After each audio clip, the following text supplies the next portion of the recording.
Hello everyone, and welcome to the LangShack.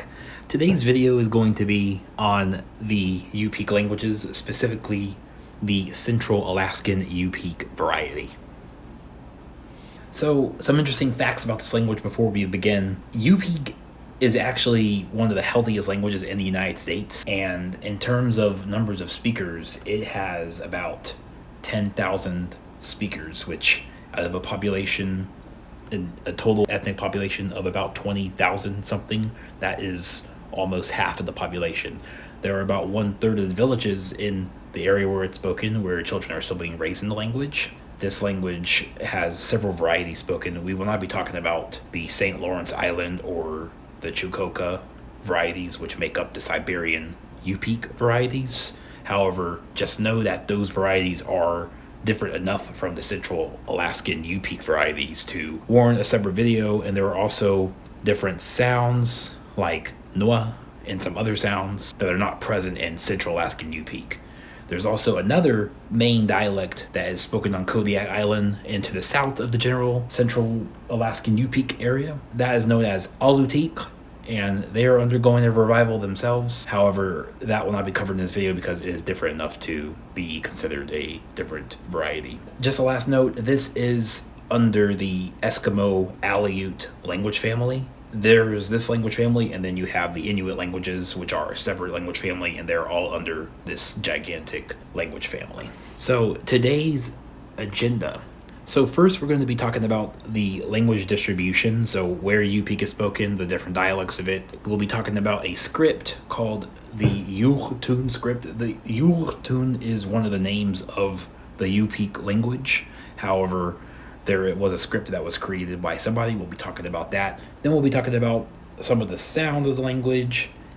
Then we'll be going into syntax. We'll talk about the nouns and cases that it has, verbs and moods being similar to Aleut, and we'll talk about pronouns and loans from varying languages. So, the Yupik languages distribution.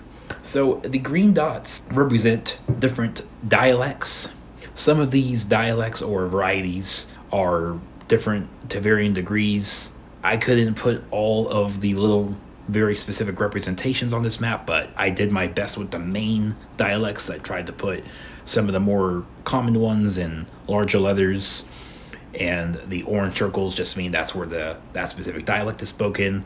You have these larger red lines, and then you have these kind of sort of medium thick red lines. Those just denote different dialects like Siberian Yupik and Aleut, which are Yupik languages, but they're not Central Alaskan Yupik. And on to the Yupik script. The Yupik script is a very intriguing script because it's one of the very few indigenously created scripts that developed independently.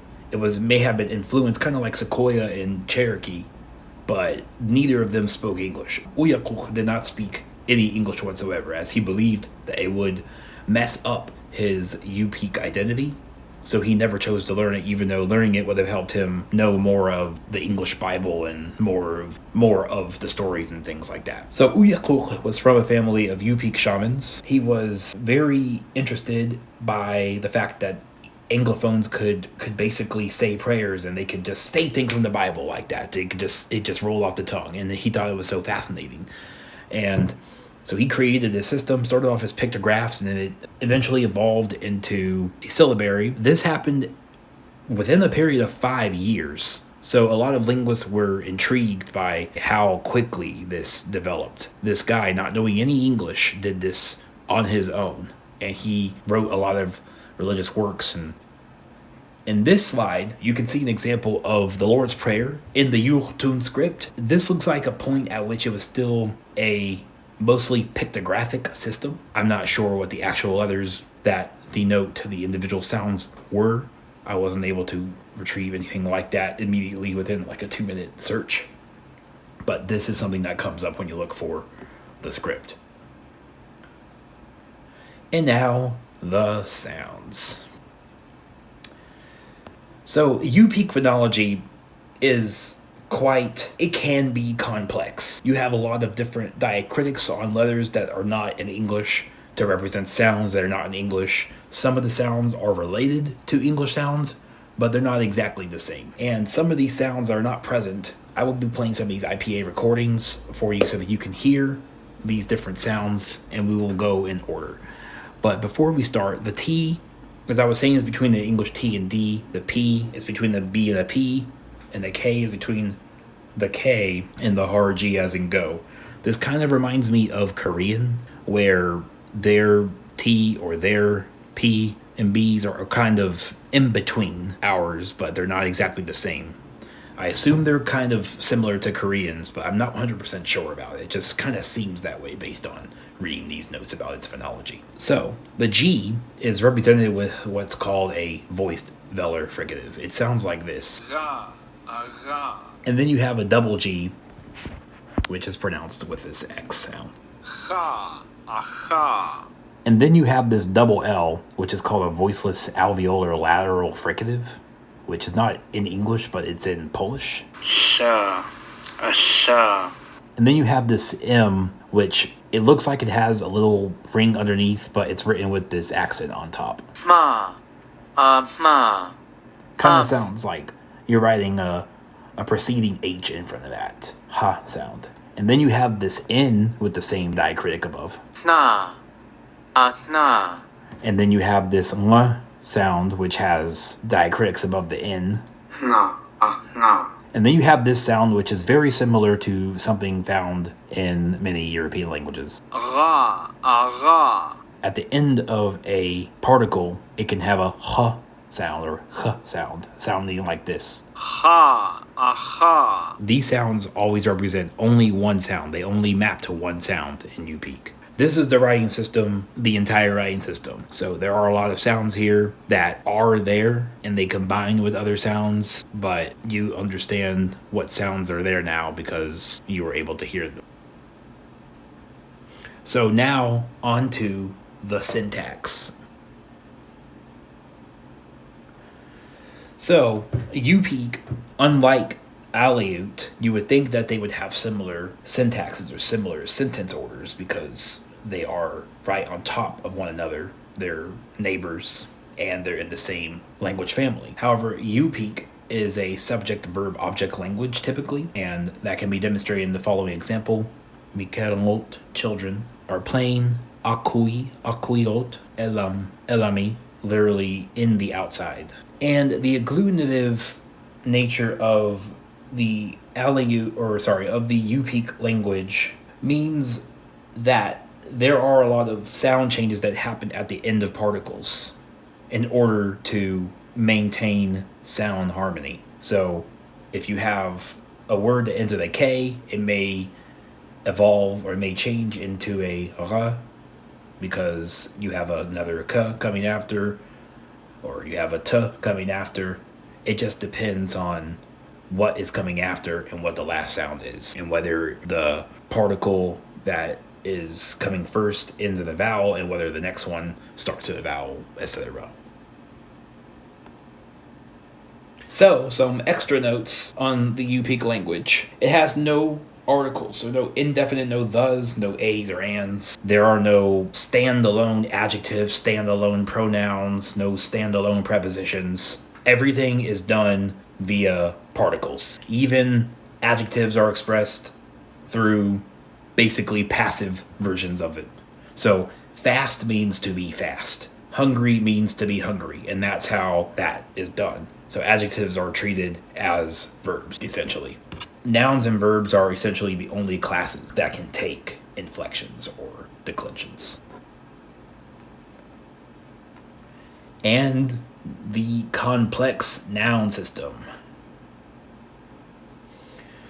So Yupik has almost no prefixes. The language thrives on suffixes, however, and it does not form compound words. So what I mean by this compound word system is that in English you may combine two words, or German.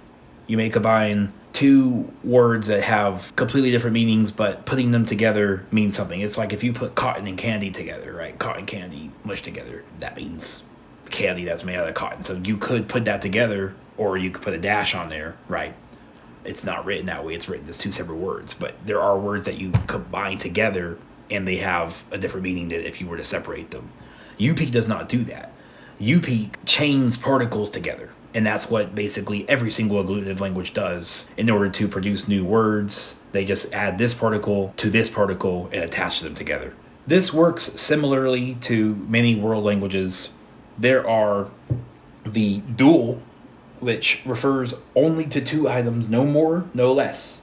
And then you have the plural, which is no less than three items, three or more items. So Quirek or Quikek, two rivers, Tangora, Tanguraret, or Tangurara, Tangorarat, three or more boys. And the case system. So in the Yupik language, we have 5 cases that I could immediately recognize. I'm sure there may be some more. I wasn't able to find those. There could be other prepositions that function like these, but I'm not 100% sure. So I'm using the noun ena, which means house, to show how the case endings change on this word. So in the first case system, we have terminalis, to where, so to a place. So I use the same example here as I did for the ablative, which is from a place, just because it has both the ablative and the terminalis in the same sentence. So I thought it would be a great example. So in the first sentence, you have arnak, meaning woman, and then you have it's very difficult for me to pronounce that double L, but excuse me here. Kipus vir moon. So moon to the school, to the store, excuse me. And then elit nar virmek. So from the school. This is done through the moon. So you can do moon if it is a singular, and you can do run, erne, or eron if it's a dual, and if it's a plural, meaning 3 or more. So that's what these forms mean. So the first is the singular, the second the dual, and the third is the plural form. So nemun or nemun, if you were talking about to the house and at the house, that would be nem-i. So in this example, kabar tuk nem-i. He is sleeping in the house. So kabar, sleep, tuk, third person present, nem, house, e, in. Or in this case, nem-mi, because the nem, the apostrophe, is doubling that m consonant. And then you have the alice, which is by or through what. So nuna, meaning land, because it ends in a vowel, you can just add kun directly to the end. So by land. And an example of ongya, meaning boat. The t at the end here indicates a plural. So by boats, ongyat hun, by boats. And then the ablative, in addition to meaning from where, it can also take the meaning of an indefinite object. So on to verbs and moods now. And the mood system, like Aleut, is very, very rich. In the Yupik language, tense, all tense is something to express that something is happening actively or that it just ended. This is especially the case in momentary verbs such as, falling, leaving, something that happens quick and it's done quick. Other than that, pretty much every concept, so before something happens, after something happens, whenever, although, when, after, as the result of, any possibility that you can think, any conjunction or preposition, or to evidently do something, to obviously do something, anything like that in this language will be working, it will function as simply a particle. So you will put your pronouns in there, and you could attach certain ones to that, or if you put your verb and you put your pronoun information in there, and then after that, then you can add these mood markers. If I go, right, you would do go plus the pronoun, the ending for I in the present tense, and then you could add conditional after that to show that it's if I go. So in some of the other ones, you have before, that's just a processive, and concessive is just although, and contingent is whenever, subordinative is after something. And then you have a whole bunch more like consequential, and the particles are simply infinite in this language. You can learn them, and it just never goes on like pira. So an example of a mood in action, I'm not going to go through all of the moods. Aleut is very similar to this, and I actually dive deep into verbal moods in that. I'm not going to go through this today because there's still a lot of things we have to discuss. However, in this example, the contingent mood, which is whenever something happens, then something else happens. Nerakama means whenever I eat soup, and supa mek. So I assume that they eat from their soup. That's essentially what this is saying. And then you have oxy, which means to be full. Yuite means never. And then you have tua, which means regularly. So whenever I eat soup, I am usually never full. So Yupik has both transitive and intransitive verbs. I'm not going to go deep into this, but I just want to demonstrate how the language has both transitive and intransitive. It is possible to say he is eating, and it's possible to say he is eating it. This is something that exists in English, in most European languages. Even languages such as Japanese have this as well. I'm not going to dive deep into this. Transitive is just something that requires an object, and intransitive is something that does not require one in order to take place. I just have two examples here. So it's possible to say he is eating it, which would be a transitive sentence, and then neruk, which is actually intransitive. I think I did that by mistake. Kuve, meaning to spill, and nere, meaning to eat, by themselves are intransitive. However, he is eating is not transitive because there's no object after. Nera would be the transitive version of that. He is eating it. So another thing that this language has are independent and dependent verb moods. I'm not going to get too deep into this because it's a little bit difficult to understand, and I didn't spend sufficient time to really talk about this, but I want to touch up on it because it is kind of sort of unique to this language within the region. So this dependency of verbal moods mostly is tied to the main verb of a sentence. So if you say something like, for example, he is arriving by flying. The fact that he is arriving is the independent verb because he could be flying. He could be arriving anyway. You don't have to specify. By flying means that it's tied to his arrival. So he's arriving by flying. He could be arriving by riding a train or arriving by driving a car. So those are dependent on the action of arrival. That's how I understand this. So in the first example, kabar tuk nami, this is an example taken from earlier. I just put that here because kabar means to sleep. It's the only verb in the sentence. It demonstrates the independent verb mood. And in the dependent, I put two examples here just to show its variety. So in the first sentence you have, so taiji is to come in the base form, and uk is a present tense marker or a verbal present tense marker for the third person, and you have piua, to walk, and luni, which turns this into a by subordinative mood, I believe that is. And then the second example, you have yurar tuten, asir ruten. So yurar, to dance, tuten, some kind of ending. The ten part makes me think it's got something to do with you. And then asir is to be good, and luten, again, that's must be something connected to you, but I'm not 100% sure.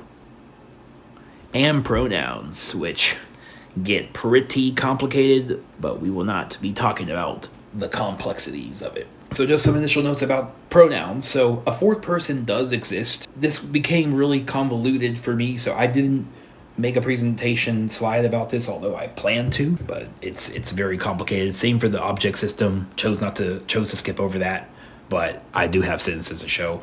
There is no gender distinction in the third person, so that's a little bit better. And then pronouns, there are no standalone pronouns. They are always attached via suffixes, just like adjectives, just like prepositions. And the object system. So the object system is it's very complex because every person has a declension. Like, for example, if you had an action that he did to you, or you did to us, or we did to y'all, we did to y'all 2 people, you and him, or we did it to her and 2 guys, or 3 girls, or them to us. Pretty much every combination you can think of has an ending. And mind you, the ones for I and me, the ones for you in the object form, they're all pretty similar. They all generally have similar forms, but they're different enough to where you may have to either memorize a word that has that particle attached to it, or you just have to do hard memorization of the forms. So that's why I chose not to really dive into that, because the tables are a little bit complex. So for example here, so Januaresro, visit him. So ru is him, and then the same here, ira, iraru, iraru, right to him. Ru can mean him. So ru or ru. So it's pronounced really similar, but it's not exactly the same. Then the second example, Qimurtem, the dog. There's, like I said, there's no official definite article in this language, but this marks, I believe, the topical marker, but I'm not 100% sure about this. And then ker sur, not sure which one means want or bite, but anwa means me in this sentence. And then Qimurtet, the dogs. Qilu are barking at, and then this aitkut or aitkut is us in the object form. And then the last sentence here, Arnam, the woman, Jikir Jik, will give, Jikar Jik, Aten. So Aten, that 10 you see earlier, as I was mentioning, that's for the second person singular object form. And then you have Nakir Lu, dried fish, and Nek, which is the ablative form, which when you give something or you donate something to someone, then the object that you're donating to, or that the object that you're donating, takes the ablative case. And this is the possessive pronoun table. So you may see parts of these in the object forms, but they're not exactly the same. So I put one example here using Anna, which means mother. So Anaka, my mother.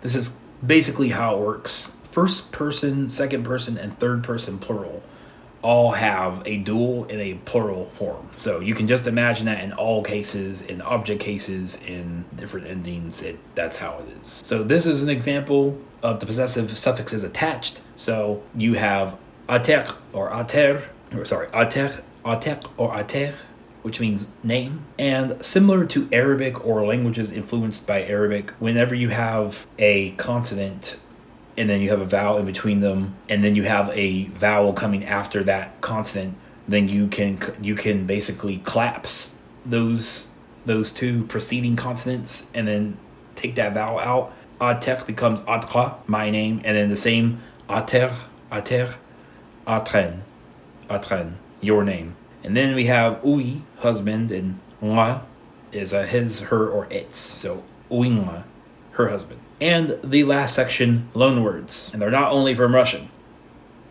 So in Aleut, there are not a lot of other languages because they were mostly spoken on islands and they were mostly isolated from other continental Alaskan tribes. However, the Yupiks actually live in southwest Alaska.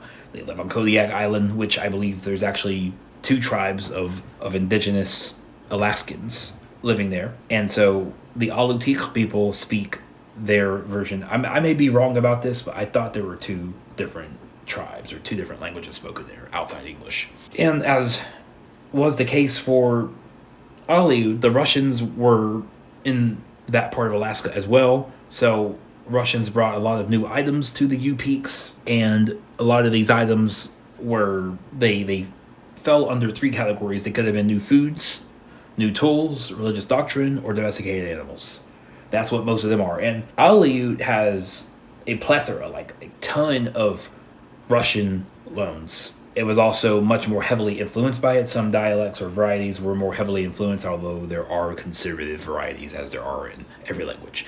The Yupik language, according to Stephen Jacobson, it most likely has no more than a couple hundred. The other thing is that Yupik really held out on its own. So Russian did not affect the grammar that much. It only lended noun. There may be verbs or particles that come from Russian, but as per Jacobson, there's nothing like that. Only nouns. So this slide goes a little bit more into examples of Russian loans in Yupik. The first one is a tool, kalantasak, pencil. This comes from Russian karandash, and you have irajun, and you also have alnarjun. Excuse me for my mispronunciation. And then you have yasik, box, which comes from a very similar Russian word. And you have lavkop, which is from Russian lavka, meaning a small shop. And then you have muluk, from molako, milk. And then you have mulutuk, hammer, from Russian molotok. And then you have kuluvak, cow, from Russian, I believe, korov, something. I can't remember the word for cow. And then you have words that came from Athabascan languages, which are distantly related to Navajo, that Nahadene language group. Those are the northwesternmost Athabascan languages. These languages only gave a few words, and they're all animals or fish, mostly just sea animals like jarik or sarik, halibut, or orinak, sea lion, isurik, hair seal. And then, that was Aleut that gave those words to them. And then you have Athabascan words that are related to animals. So you have royak, pikefish, and nunik, porcupine. And I just wanted to make the last mention of the Aleut words, which I mistakenly said were Athabascan initially, that these are not cognates from the proto-language. These are, according to Jacobson, these are words that came straight from Aleut in its modern form. And then one thing that kind of shocked me were there are actually words from Siberian Yupik. So 2 of these probably came from Russian or later interlinguistic voyages between their internal language communities, or maybe there was trade and they got kadikak and queen leek, pipe or cigarette. And then you have miscellaneous items, so you just have kuslik, so reindeer or sheep. It's interesting how they got that word for sheep. And then you have kalkabak, axe. So kuyan everybody for watching this video. Please share, like, and subscribe if you'd like to know more about rare and endangered languages. And this was my resource, a practical grammar of the Central Alaskan Yupik Eskimo language. Thank you everyone for watching, and I will see you guys in the next video.